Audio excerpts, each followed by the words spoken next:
અને રાજ્યમાં છેલ્લા કેટલાક સમયથી ભારતીય જનતા પાર્ટીમાં સબ સલામત નથી. ભારતીય જનતા પાર્ટીમાં આંતરિક જૂથવાદ હવે ચરમસીમાએ પહોંચ્યો છે.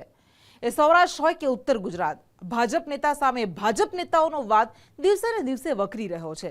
નેતાઓની આંતરિક લડાઈને કારણે હવે ભારતીય જનતા પાર્ટીમાં આ અસંતોષ, આ નારાજગીનો ચરુ ઉઠ્યો છે. ક્યાં ક્યાં જોઈએ આ રિપોર્ટમાં. દુનિયાની સૌથી મોટી પાર્ટી એટલે ભારતીય જનતા પાર્ટી. તેમાં પણ ગુજરાત તો આ ભારતીય જનતા પાર્ટીની પ્રયોગશાળા ગણાય છે. પરંતુ પ્રયોગશાળા ગણાતા ગુજરાતમાં ભારતીય જનતા પાર્ટીના નેતાઓ વચ્ચે શરૂ થયેલા આંતરિક જૂથવાદે ચર્ચા જગાવી છે.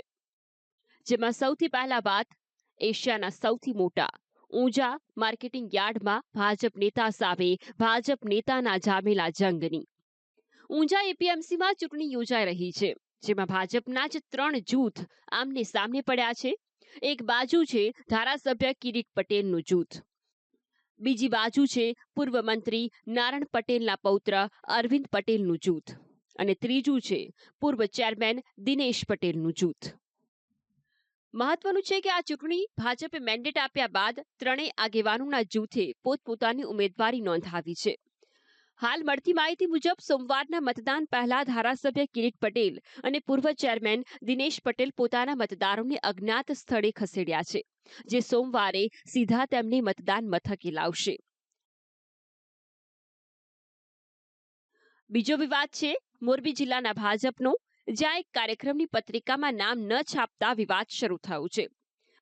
પરંતુ આ પત્રિકા તો વિવાદનું નિમિત્ત બની છે, જેણે ચિંગારીનું કામ કર્યું છે. આખો મામલો એવો છે કે મોરબીની ભાજપ શાસિત જિલ્લા પંચાયતના સિંચાઈ વિભાગના ચેરમેન ભાજપ નેતા અજય લોરોયા છે, જેમનું નામ એક કાર્યક્રમની પત્રિકામાં ન છપાતા તેમણે આરોપ લગાવ્યો છે કે વિસ્તારના ભાજપના ધારાસભ્ય કાંતિ અમૃતિયા કિન્નાખોરી રાખીને આવું કરે છે. તો સામે કાંતિ અમૃતિયાએ સ્પષ્ટતા આપી છે કે મારે કોઈ કિન્નાખોરી નથી. રાજનીતિમાં ઘર સુધી પહોંચવું અને પોતાની લીટી લાંબી નહીં કરવી પણ બીજાની ટૂંકી કરવી, એક આ મારા વિરોધના વિચારો છે, જેમાં મારું મન કામ નહીં કરતું.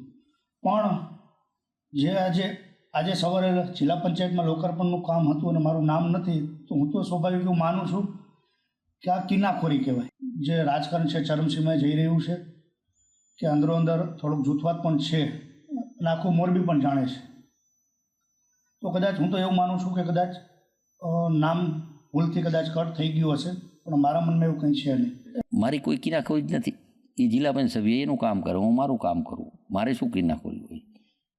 કોઈ પણ માણસને હું 7 વાર ચૂંટાણો હોય તો પ્રજાના મતથી ચૂંટાણો પાર્ટીએ ટિકિટ આપી છે, બરાબર. એકવાર આવ્યો 2800 મતે અને બીજી વાર પ્રજાએ જોયું આ ગામમાં કે મારું દીકરું બહુ ભયંકર પોઝિશન એવી હતી, તો મને 62,000 મતે જીત્યો. એમાં એ માને કે ન માને એને મારે લેવા દેવા ન હોય ને. અને આવું તો એક નહીં, આવા કેટલાય આવશે, 10-15 આવશે. કેટલાયની દુકાનો બંધ થઈ ગઈ. ખાલી માલ ન હોય દુકાનમાં અને વેપાર કરવો હોય તો એ તો અઘરું તો ખરો ને. માલ વિના વેપાર ન કરે ને, માલ નાખીને વેપાર કરો. જો કે આજે જિલ્લા ભાજપના ઉપપ્રમુખે સ્પષ્ટતા આપી છે કે પત્રિકામાં જે તે વિભાગના ચેરમેન સિવાય કોઈના નામ હોતા નથી. જે ચેરમેનોના અને પ્રમુખ ઉપપ્રમુખ ધારાસભ્ય સહિત જે લોકોના નામ લખવાની જે પરંપરા છે ચાલી આવે છે, એ જ મુજબ આજે પણ આમંત્રણ પત્રિકા છપાવવામાં આવી હતી. મુખ્યત્વે હોય એવું કે જિલ્લા પંચાયતના પ્રમુખ ઉપપ્રમુખ, જે તે વિસ્તારના ધારાસભ્ય અને સંસદ સભ્ય એમના નામ હોય, ઉપરાંત જે સમિતિનું કામ હોય, શિક્ષણ સમિતિનું હોય, આરોગ્યનું હોય, ICDSનું, તો એના ચેરમેનનું નામ એમાં લખાતું હોય. એટલે કોઈને અન્યાય થાય એવું જિલ્લા પંચાયતમાં કંઈ છે નહીં અને કોઈનું નામ કાપી નાખવાની પણ વાત નથી. પણ હવે કેમ સમજવા ફેર થયું એ હું પણ વિચાર કરું છું. તો ભાજપમાં ચાલી રહેલા આંતરિક જૂથવાદનો ત્રીજો મામલો બનાસકાંઠાના ડીસાનું છે, જ્યાં ડીસા નગરપાલિકામાં ભાજપના જ 2 જૂથ વચ્ચે ગજગ્રાહ જોવા મળ્યો હતો. અને આ વિવાદમાં ડીસા નગરપાલિકાના પ્રમુખ સંગીતા દવેનું રાજીનામું પણ પડ્યું હતું. જો કે રાજીનામા પર સંગીતા દવેએ આરોપ લગાવ્યો છે કે ધારાસભ્ય પ્રવીણ માળી માનસિક ત્રાસ આપી રહ્યા છે અને નિયમ વિરુદ્ધ કામ કરવા મારી ઉપર દબાણ કરતા હતા.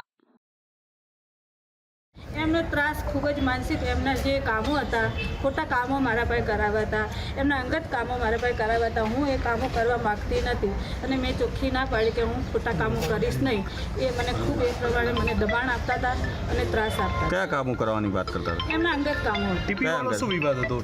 હા, એ એમના જે અંગત કામો હતા એ જ પ્રશ્ન છે, એના લઈને મને ખૂબ દબાણ આપતું હતું. ટીપી વાળો વિવાદ હતો? હા, એમને ટીપીનો એ બધો અને અમુક આપણા સદસ્ય છે એમના ખૂબ દબાણો છે. આપણા શાસક પક્ષના નેતા હોય, આપણા ઉપપ્રમુખ, એમના બધા જે દબાણો કરીને બેઠા છે એ દબાણ હું ના એમના તોડાવું અને ખોટું કામ મારા પાસે કરવા માગતા હતા, હું નથી કરતી. એટલા માટે એમને મને ખૂબ જ ત્રાસ તો આપ્યો. આ દબાણો બાબતે આપણે કોઈ નોટિસો આપી છે? હા, નોટિસો નગરપાલિકામાંથી આપેલી જ છે. આપણે ભ્રષ્ટાચાર કર્યો છે એવા પણ આક્ષેપ ગઈકાલે લાગ્યા હતા, શું કહેશો? હા, પણ એ મને સાબિત એક તો કરીને બતાવે મેં ભ્રષ્ટાચાર કર્યો એવો.